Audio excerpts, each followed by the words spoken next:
O, di ba ang astig? I think nasa 100 meters yung layo natin. Ayan, gumagana yung ating low beam and then yung high beam. Ayan, gumagana siya. And then, ayun. Ayan o, grabe, lakas o.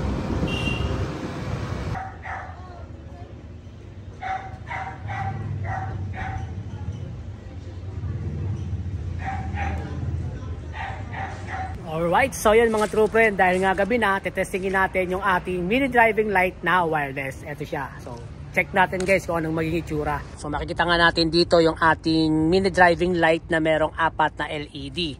At mapapansin nga natin sa mga LED nito, ayan o, nakaumbok siya. Unlike nung iba na naka-flat lang. So, medyo malaki din siya dahil nga pwede rin to sa mga big bikes.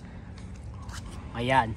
And yun, pag naghahanap kayo ng LED bracket guys, ang piliin nyo yung RM bracket dahil nga napakatibay niyan at talagang madaming kinakapitan sa ilalim. Kaya solid na solid to pagdating sa ating mga endurance, mga night ride. Lalo na kapag kayo ay mahilig sa mga Philippine Loop adventures, yan, pwedeng pwede yan. Okay, ngayon guys, buksan natin yung ating mini driving light gamit nga itong remote.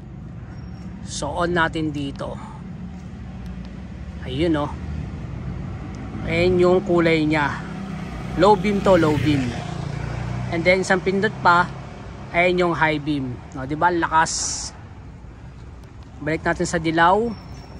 And then high beam. Grabe, lakas. Ngayon, check naman natin yung blinker. Ito yung blinker natin. Unang blinker. Ayan. And then ito pa yung isa. And then balik ulit sa dati. Then stop. Sa white naman, ganun din. Blinker ulit. Sabay. And then magkahiwalay. Ayan, magkahiwalay. O, di ba ang astig? Tapos stop natin. And then off ulit natin dito. Yon. Ganun lang siya kadali gamitin, di ba? Ang lapit. Wireless yan, no? So kahit nasa malayo tayo, gumagana yan. Check natin sa malayo. I think nasa 100 meters yung layo natin. So check natin yung on and off. Ayan, gumagana yung ating low beam and then yung high beam. Low beam and then blinker. Ayan yung blinker natin. And then yung sa pangklaseng blinker natin. Ayun. So balik sa yellow. Gawin nating white. Blinker. Ayan, gumagana siya. And then, ayun. Di ba? So ayan yung power ng ating mini driving light na wireless, yung kanyang remote key. Ang astig. So ngayon, testingin naman natin to kapag tayo ay nagda-drive na, kung gaano kalakas yung ilaw nito. Ayan o. Diba?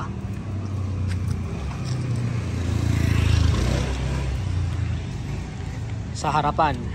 Ayun. Etong wireless remote key natin guys ay merong lagayan dito. So pag maglo-long ride na tayo, pwede natin siyang ikabit dyan.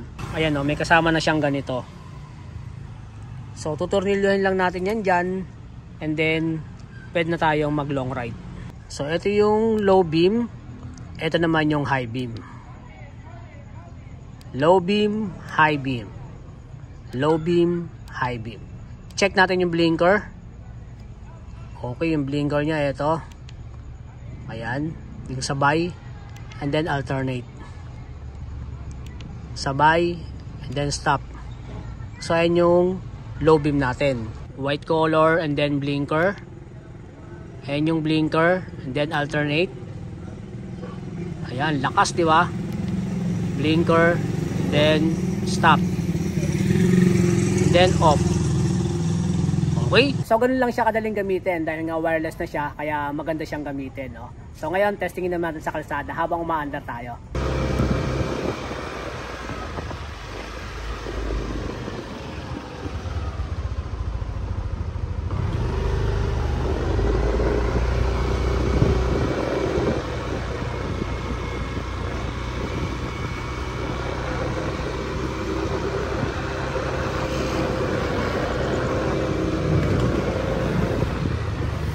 Itong high beam medyo nakakasilaw na to kasi mataas yung ilaw nito.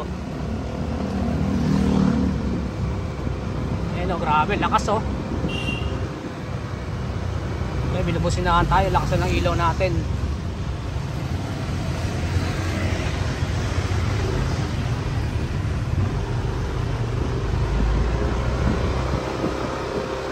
Yan, sakop natin yung buong kalsada.